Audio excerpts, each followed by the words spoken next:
Hi everyone, welcome to the Great IO Get Together. We are filming at the SIOP conference, just talking to folks about how their conference has been going so far. Hi, my name is Daniel James Quintal-Curcic. And I understand this is your first conference, is that right? It is my first SIOP. What did you think? I can tell you one thing, it's not my last. I've had an amazing time. Not only have the opportunity to be on so many different sessions and just learn from the most incredible people, and as you can see, I'm just pumped with inspiration and just motivation from all these sessions, especially learning more from the practitioner perspective. I myself am a fourth year PhD student looking to go into academia, so it was refreshing just to see how is equity, diversity, and inclusion actually functioning in the organizational context. Did you meet any researchers that you had been hoping to meet? OMG, I'm speaking to one right now. Oh, stop. Honestly, I have met incredible and inspirational people, and it's so wild to be oh my gosh, I've read your work, and just to be I literally am we're breathing the same air right now. That to me is just I'm fangirling, So you're coming back next year, right? There is no questions. I am absolutely coming back next year. You cannot keep me away. I'm Larry Martinez. I'm an associate professor at Portland State University. So I'm just rolling off as of, I guess, a couple days ago. I was the chair of the DIP committee, Diversifying IO Psychology. What's that? A program where we have recruited, identified, and mentored this year 15 racially underrepresented minority students to then come to the conference and present some of the work that they were doing during their internship, their mentorship experience with their mentors. And it's just been a really good experiencing them and getting them interacting with other people here at SIOP. I was honored to be the first chair. So I was chair for 2 years, and now I'm going to be past chair. Great. So now that you got a whole bunch of free time, what's next? What's next? I'm going to be past chair, and I'm going to think about where I want to spend my energy next. Do you have any recommendations? I have a long list, yes. We can talk later. What was your favorite part of the conference this year? This feels like the first full-strength conference we've had since before COVID. So everybody was here, everybody felt comfortable, everybody was engaged, everybody was really happy to see everybody. It felt like a really welcoming environment, and I was really struck by how the demographics of SIOP seem to have changed as well. A lot more diverse in terms of race and ethnicity and also gender identity, and just the way people are expressing themselves. It seems like in a much more authentic way than I've seen in the past. Thanks for stopping by. Tell me your name. Owen. And Owen, are you a graduate student? Are you a researcher, faculty? Graduate, master's. Where do you go to school? St. Cloud State University. And is this your first SIOP? This is my first SIOP, yeah. What do you think? Oh boy, there's a lot of stuff here. I've really been enjoying networking with people. It's been a lot of fun. The lecture has been phenomenal. Do you have a favorite session or a favorite tidbit that you've learned? The Faking Bad session is excellent. Really recontextualized the way I think about personality spectrums. And that was the stand-up comedy show that we did. Oh, it was absolutely a stand-up comedy show. I don't think I've laughed that hard in weeks. How are you feeling? Still have energy left? Are you ready to go home and sleep for a week? A bit of both, to be honest. I'm committed to seeing this through to the end, but I think once I get back to my hotel room, I'm just going to crash. I'm just going to crash and sleep for a year. We have a legend of the field here, Leatta Hough, so thanks for stopping by. Thank you. I'm glad to be here. So how's your conference been so far? So far, it's been wonderful. I have been attending some excellent sessions, and one of the noteworthy things was that at breakfast, instead of going to the fellows breakfast, I went to the open breakfast area, and I was able to talk with young people at our conference, and they were interesting kids. I shouldn't call them kids. That's amazing. So do you remember any particular conversations you had or things that stood out to you? Oh, yes, but I don't think I should mention them. Okay, we'll leave that just between the two of you. So you've been involved with SIOP for an incredibly long time, and you've been past president, and you're involved with the foundation, of course. How would you say things have changed over time at the conference? Oh my, well, it's great to be back in person, so that is a good, wonderful change. Of course, the topics have changed a bit, and this year, oh my goodness, wasn't AI dominant. But it's good to see some of the same basic concepts that we study, the basic topics that are so important that we contribute to the rest of the world. Right, that's the lesson of AI, isn't it? That the foundations of validity, reliability, they're still important. They still matter. Oh yes, indeed. And it's so nice to be relevant still. I'm Brandon. I'm Joe. And I understand you have a new IO psychology podcast. Can you tell us about it? Yeah, so we are 2 first-year master's students, and we were kind of trying to find our way into IO like everybody else. And we realized that there wasn't a lot of information that was readily available for us. So we are trying to provide some prospective students out there with some typical IO content that might not be so over the top, like metacognition type thinking, and giving people a different way into the field. That's amazing. So which one of you had to convince the other one to do it? I don't think we had to convince each other. So I came up with the idea. We used to have a Hofstra IO podcast, and we thought, why can't we do this? So then we started our own. I gave the idea to Brandon. Brandon's awesome, and he's great with the design, anything logo wise or anything that's all Brandon. And we just wanted a way to kind of grow the field, use it as a way to network with people, kind of like an excuse. And then now we're here. Amazing. And tell us some of your favorite topics that you've covered so far. So we had Dr. Church on, and we got to talk about data and talent management, and that was really cool. And we actually got to have Alexis Fink on too, and we got to kind of talk about prepping for SIOP. And that was really cool because it gave us this is our first time at SIOP too, so we really didn't know what to expect. So really getting that in there, and then also we've had a lot of random guests on. We just had one with Ben Butina, who does the Department 12 podcast. I won't tell him you said he's random. He's not random, but all around we've been really trying to diversify the amount of people we're getting on for sure.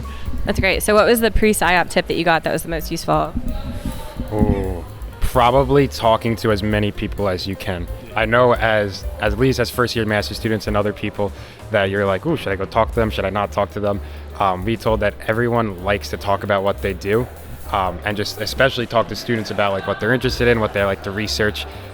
So just go up to the bar, sit down next to them and be hey, what do you do? What do you like? And then it's really been helpful for both of us. So that strategy's worked out?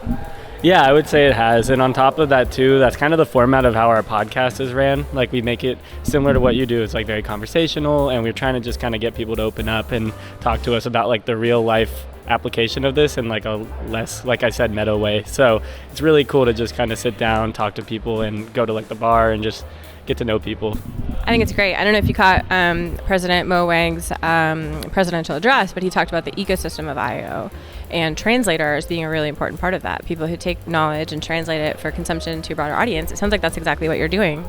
Yeah, I would say so. As Brandon said, we want to have a casual conversation. I think one of the best things we have is talking to other students and getting their perspective from different grad schools. And on our podcast, we're actually ending every episode now with one piece of advice you can give to the students watching. And people, I feel they generally say the same thing, where it's just do as much as you can, as many things as you can, and talk to as many people as you can. I'm Valerie Sessa. I'm at Montclair State University. I am the director of the PhD program. And Valerie, you're a new SIOP fellow, aren't you? Yes, I am. And so tell us what that means. You get fellow status when you've been around a while and you've done a lot of work in the IO field. And it's a way of SIOP honoring the work that you've done and showing appreciation for all your service over the years. It's a huge honor. Congratulations. Thank you very much. And I've met a lot of students here from Montclair State. Did you encourage all your students to come? Not only did we encourage the students to come, we were able to come up with funding. So this year we have 3 posters going on right now. The alumni presenting here. We have 30-some students visiting SIOP this year. It's a great opportunity. My name is Kyle Benbow. I'm a second-year PhD major at Auburn University. So I was a transplant from a social program to an IO program, and it's been nothing but fantastic so far. I noticed you're carrying a poster too. Did you just present a poster? Yes, I did. I actually presented my thesis. It is on its way to be defended hopefully in the next month. So it was great to kind of get some practice time and be able to talk to some other people about it, get some good feedback. So I'm excited I was able to kind of have this opportunity to show off my work before I have to go in front of my committee. That's amazing. What a good timing opportunity. Yeah, no, Auburn has some good finances, so that helped out a lot. As the grad school stipend can be a little hard. A little tight. Yeah, a little hard to plan vacations, stuff like that. But no, they provided some funding for us. We had about 15 of us come down. So we got 8 to one house, 7 to another house. We pack it in like sardines, but you make it work. And we all support each other, poster presentations, and some of us presented work that's going to be published soon. Others presented our other data. Some of us presented stuff for just our mentors. And I had the opportunity to present for my thesis. So yeah, it was good. What's your name? Patrick. And Patrick, I understand this is your first conference. Is that true? It is. And what did you think? Well, it was kind of overwhelming, but in a good way. So I have tons of material to work around now, so I need another week off now to get my head around all of this. I basically try to get everything with AI. So, and I need to learn Python now, I guess. There were a lot of good sessions around that. Hi, I'm Tamara Skootsky. And are you a graduate student, researcher, consultant? I work on the people analytics team at Lululemon. Oh, amazing. Love their stuff. Me too. So what did you think of SIOP? SIOP has been super fun this year. It's my technically third year, although the first was all virtual. But I experienced last year this feeling of like it being a relatively small community, and that if I kept coming back, I would keep meeting more people. And I've definitely found that this year. I feel very connected and engaged and learning a ton, but also seeing tons of friends and new friends, old friends. It's really a great time. It's hard to do that virtually, isn't it? It's so hard to do it virtually. What was your favorite session? Ooh, I have had a lot of favorite sessions. One that I really enjoyed today was about passive data and employee listening and how to kind of merge active and passive data for richer insights. Awesome. So you got some good ideas you can take back to your work? Definitely. Yeah, I have like a whole ton of notes. I'm going to reread them and share them on Monday. My name is Rick Moffett. And Rick, where do you work? I work at Middle Tennessee State University outside Nashville in Murfreesboro, Tennessee. Did you present this year, or were you just in watching sessions? I've been watching sessions, and I actually have a presentation at 2 o'clock talking about different kinds of academic careers that people might be able to have. Can you give us a preview? I've been able to be a faculty member, program director. We also created a consulting center on campus, so I was the founding director of that. Worked in the provost office, but my real passion lies with working with students. Hi, I'm Riley Hess. I'm a fifth-year PhD student at the University of Georgia in IO Psychology. And did you have any presentations this year? I actually was a chair of a symposium, but I didn't present. I just got to introduce everybody. You were a part of it as the discussant. I remember that, yes. Yes. It was a lot of fun. It was on AI and Teams. So it was 8 o'clock in the morning and you had hundreds of people in the room. Why do you think it was so popular? Because you were there. No. But why really? Well, we just had some really cool presentations. It's all very cutting edge stuff, just talking about different ways that AI can be used in teams. For example, Andrew Neighbor from Optima presented about how AI can help in brainstorming sessions, which is just super innovative, and I think people are just excited about the topic right now. Honestly, my favorite part of SIOP is just seeing everybody that I haven't seen since last SIOP, and honestly, people in the program that you just don't really get together with unless you're all together. So I think meeting up with people and going to receptions has probably been my favorite part. Mike Zickar, Bowling Green State University. And how's the conference been so far? I am wiped out. So you've been coming to SIOP for a long time. How would you say things have changed? Bigger, more people here, more sessions, more things to like we have some really tough choices every hour and a half or whatever when things cycle. Like, what do I go to? And that's really pretty neat. Fun problem to have. We're going to head into the exhibit hall now where the posters are displayed, and we're going to talk to a few people about their research. Let's go. Hello, I'm Tara. This is Richard. We are filming an episode of The Gig, our podcast, and we just wanted to walk around and talk to some folks about their research. Do you want to tell us here about your research? I'm Merab, and I'm from UC Riverside. I'm a PhD student there, and currently we are working with the Riverside County, and in particular we're working with the Department of Public and Social Services, and we did an analysis to check retention, and so we're measuring retention by measuring intent to quit. And we're using intent to quit because it's still at a stage where it's reversible versus just people leaving. And so then we examined intent to quit across job classifications, and we found found that frontline and supervisors are most likely to quit. We combined those two groups to then examine what aspects of the workplace were predictive of intent to quit. And so we found that work-life balance, promotion and growth, reward and recognition, compensation, autonomy and control, and emotional work environment was most predictive. We're hoping that when we examine this again next year, that these are no longer areas of contention for employees and that we work through some of the issues that they had. Examining like people who quit is not really useful in that sense because they're already gone. And so examining intent to quit is good because it's like at a stage, like I said, where it's like still reversible. You could still potentially change their minds and work through some of the issues that are like leading them to feel like they should quit. Is this your dissertation? No, so I'm a second year student, so I'm not working on my dissertation yet. This is just kind of like a side project that we're doing. My research actually is on social media influencers and leadership, so it's still very like different than this, but still in the IO realm. So Audrey, what do you think of the session? I really love the poster sessions. This is my first time at SIOP, and I was really excited, and I only bookmarked a few poster sessions to come to, but naturally I just like really wanted to be seeing them. And actually the poster sessions that I didn't have on my calendar at first have been the ones I've been enjoying the most. I love those happy accidents, right? Where you just stumble into something and you learn something really cool. Yeah, it's been so great, and honestly just connecting with so many people and seeing like how much research is going on and so much research that I'm interested in has been really great. Hi, can we talk to you about your poster for the podcast that we're doing? Hi, I'm Elizabeth Curtis. I'm from Western Kentucky University. And I'm Julia Hong, also from Western Kentucky University. So we were looking at worker stress and commitment and the differences in industries before and after the COVID pandemic. Workers were more stressed after the onset of COVID. And while we hypothesized that they would be less effectively committed after COVID, it wasn't supported, but it really just varied across industries. Okay, so we were walking around the conference, checking out the posters, and we stumbled into these two folks. So tell me your name. Nathan Kuncel. Scott Highhouse.